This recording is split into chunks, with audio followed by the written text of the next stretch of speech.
আসসালামু আলাইকুম। প্রিয় ভাই বোনেরা সবাই কেমন আছেন? আশা করি ভালো আছেন। আলহামদুলিল্লাহ আমিও ভালো আছি। মিষ্টি কুমড়া আর এখানে নিলাম নোনা ইলিশ। নোনা ইলিশ দিয়ে আমি মিষ্টি কুমড়া দিয়ে রান্না করব, মসুর ডাল রান্না করব আর সরিষা ফুলের বড়া ভাজবো। তাহলে চলুন রান্নায় চলে যাই। এই যে আমার ইলিশ শুটকি দিয়ে মিষ্টি কুমড়া তরকারি কিন্তু প্রায় হয়ে গেছে। শুরু থেকে আপনাদের দেখাতে পারিনি কারণ আমার ভাইয়ের ফোন আসছিল, কথা বলতে বলতে তরকারি বসাই দিছি।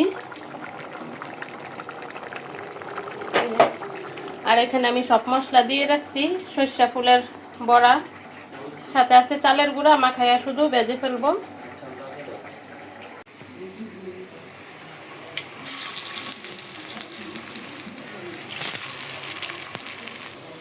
সরিষা ফুলের বড়া কিন্তু ভাজা হয়ে যাইতেছে।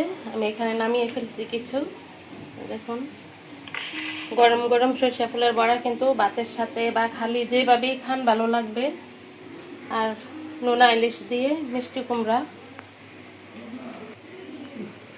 ভিডিওটা আর বড় করব না। সবাই ভালো থাকবেন। আসসালামু আলাইকুম।